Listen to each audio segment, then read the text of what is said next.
a lot better than LeBron right now. The environment around LeBron looks just as toxic as Kevin Durant said. The whole super team era is dead. It looks weak. The only stars who want to be relegated to spot-up shooters by LeBron are Agent Rich Paul's clients and the corpse of Carmelo Anthony. I can see LeBron forcing a trade to a title contender by the 2020 trade deadline. That's the worst-case prognosis. LeBron is dead by February. Best case, LeBron holds on to the playoffs and Kawhi finishes the King James era in the postseason. But make no mistake, I'm not exaggerating. LeBron is done. And Jim Jackson looks better than me. Iceberg. Message. All right. Joining the desk now are Fox Sports NBA analyst, Iceberg Jim Jackson, and Steven all about the action Jackson. Cuzzo. Marcellus, I'll start with you. Yeah. Did Kawhi's move to L.A. kill the LeBron era? No, it didn't. You got me on the ropes. I ain't gonna lie. Well stated. Got me. He got his own understanding 8 count. Everybody's buzzing. But I will say this.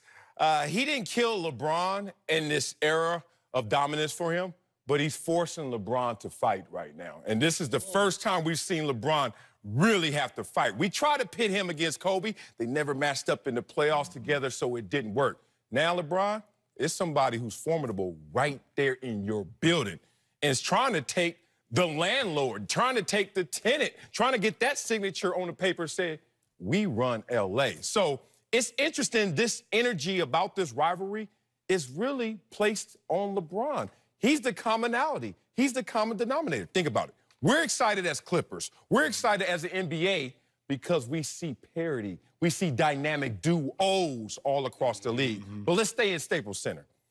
Kawhi Leonard, Paul George, both of those guys have one thing in common. They both looked at the Lakers at once upon a time and said, hell no, ain't playing for y'all. And then LeBron said, hell no to you too. I ain't playing for y'all. And found their way to Clipper land. That's about LeBron. And as anybody knows who's watched the fight, it ain't about your first hit. It's about when you get hit, when they get a chance to respond. We'll see what LeBron does in response. Well, 3 things. One, I'm glad you cleaned it up at the end about the tiny bit, because it's a huge disparity that looks here, okay? Huge disparity. Wow, don't that's what your mom said. I know, but that's what your girl said. That's what, why you bring my mother into it, man? Now we doing mama jokes now? Hey, listen, let me circle back around, because the girl that came to the table didn't say that. But anyway. Second, it's hard to say rivalry as in Magic and Bird because theirs are so organic starting in college, and then the championship runs during the 80s. It made it so intense. The teams fueled the rivalry a lot more, and the love-hate between the two took it to an all-time level. So I don't know if we'll get there with LeBron and Kawhi, but I do believe it adds so much more intrigue into what we're doing as far as watching basketball. And the third part of this is, will Kawhi dethrone him? Probably, but it's all timing. You gotta think about it. LeBron is on the back end of his career at 16 years. Right.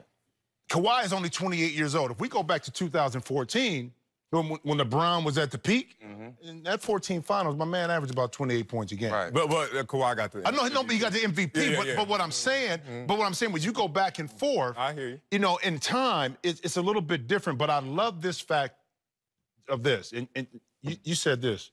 Both wanted to play for the Lakers, even Paul George and Kawhi, at one point. They wanted to. So is the X factor, like you talked about, is it LeBron? Right. You see what I'm saying? Because the Laker franchise is still there. But kudos for them for saying, you know what? That's the big dog. Okay, we want to go through him. We don't want to go around him. We don't want to play with him. And I think it just adds so much more intrigue going into the season by those two joining together. First off, let me say this. The only reason we're having this conversation is because KD hurt. Okay, we talking about the throne and best in the league. KD hurt, so this is why Kawhi and LeBron are the only two in this conversation. Second... Hold for 1 second. That's an interesting point that I disagree with. Okay. If KD were healthy and Kyrie in Brooklyn, they were healthy, you still talking about right here in the city that matters the most, L.A., Kawhi Leonard, Paul George versus LeBron James, Anthony Davis. Know what I'm saying? If the season don't end like KD did, hurt, if he play and they win the championship, we having a whole different conversation. Gotcha. Okay. That's what I'm saying. Gotcha. But I respect Kawhi's move because, and LeBron is really the worried one because he's the one that's about to get dethroned. Kawhi's not on the throne. LeBron is on the throne in L.A. He's still a king in L.A. LeBron is coming to his, Kawhi's coming to his city to try to change the things for the Clippers and to get on the throne. So I feel like LeBron is worried because now you got two guys on another team in your same building, one fresh off a championship. Like I said, one that had an opportunity to go here to come to the Lakers and didn't come. He's regretting that. That's why he was cool with this trade. Paul George regretted not signing with the Clippers and going to OKC for that year. He regretted because now look, they traded him. Now he's here. Now he make it like he wasn't loyal to Russ. Now he make it like he stabbed Russ in the back. So everything is backfiring on him. LeBron has to worry about these two guys because they both have a lot to prove, along with a great owner. I love the owner for the Clippers. I think he's going to do everything to give these guys all the ammunition they need to be successful. But LeBron, you definitely have to be worried. Okay, so let's go ahead. Let's pick a winner. We have a fight, and it may be inadvertent. I don't think right now there's animosity. These guys probably like each other, but sometimes the matchup just says you got to fight each other. You're in the same building. I think Kawhi's going to win this fight. I think he may win it by the trade deadline. He's certainly going to win it by the postseason. LeBron's going down. This is Holmes versus Ali. So we're talking about fight regular season or a team winning the championship and another team not winning the championship? I think both. I think there's a regular season fight, and I think there's going to be a postseason end-all to be-all, and I think Kawhi wins them both. Well, I can't give them both. I can't give them both. I give them both. I would say this. Look, the Clippers was a deep team, had the best bench, maybe in history. We talk about Montrez and Lou Williams combined, 36 points? That's the most in NBA history off the bench. So we're talking about an all-time bench, and all they needed was a cherry on top, and they got two. And so that's one. But let's talk about what Jimmy is talking about, because this is going to be more than the objective analysis, who wins the championship. It's going to be how you got there. And it's going to be how that rivalry felt. And this is why I think this is going to be a big rivalry in terms of duos in NBA history. When you talk about Magic and Bird and how it was organic from college to the pros, the teams, the racial aspects, you talk about this one, this is the biggest brand in the sport versus the worst brand in the sport. You got the best player versus the best two-way player. You got one of them residing where the other two wanted to play. But because you there, I don't want to be there. I want to go beat it up. That's why I think this is going to have the ingredients necessary for us to say this is an all-time rivalry. Who's going to win in the end? I really think it's the Clippers. Strip away my fandom because they had the deeper team. Let's go back before all the acquisitions. What were we saying? If that Clippers team gets something, they are it. What were we saying about the Lakers? They need a lot. What are we saying about the Lakers now? They still need something. They still need something. So I think it's going to be the Clippers. Let's pull back just a little bit because I think it's very important. What made the Boston Lakers rivalry so tough is they met in the finals, okay? They met in the finals.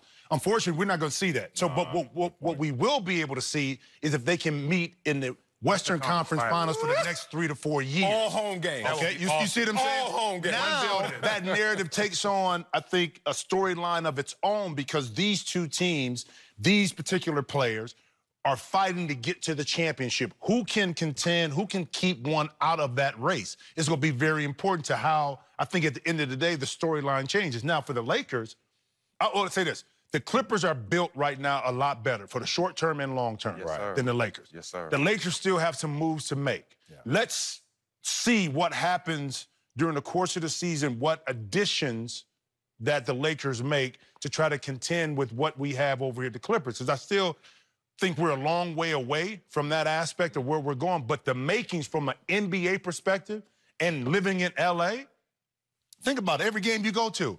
You got the Clippers over here playing with two great superstars. You got the Lakers over here.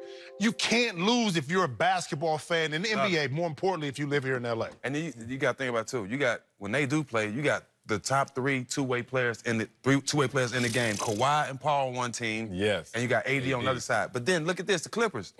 They can have the best backcourt defense ever. Patrick Beverly, Paul George, and Kawhi. That's scary. Ron Harper, that's scary. Ron Harper, Scottie Pippen, and Michael Jordan might be the only thing that could compare to it. Right. But look, I'm going to say this, and you're in L.A., born and bred. You've lived out here in L.A. long and a half. But I really believe and again, this won't be written for 10 or 15 years, but I think this is going to be a fight for the soul of Los Angeles. Yes. And I know this is a Lakers town, and it's always going to be a Lakers town. No. The richest man in sports runs the Clippers, and he's not here.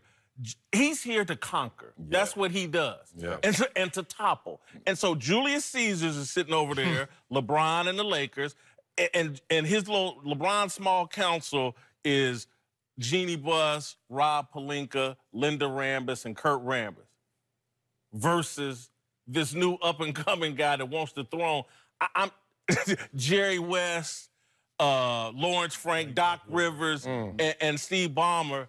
These guys the Lakers are going down big time, and it could be historic. We could be sitting here 15 years from now and tell, man, you know when everything changed is when Kawhi came here with Paul George, and now it's the Clippers town. Man, let me add a little to that. That's amazing. You up here preaching the gospel, damn it. But you don't get offered $900 and pay $2 billion and not want to win. And not want to win. Oh, he want to win. Oh, he's coming to conquer. Oh, he's coming to conquer. Look, let's talk about this owner. This is an owner, I think he was 11th into Microsoft, and he has $44 billion. Rest in peace to Paul Allen, who was 2 into Microsoft. A lot of those guys sold their stock. They wasn't going to weather the storm. Hey, remember Apple came back. Oh, yeah. Right. And he outlasted those who were there first. This is a guy who will not only conquer, but persevere. Just about him. That's why he has these riches. He stayed the course.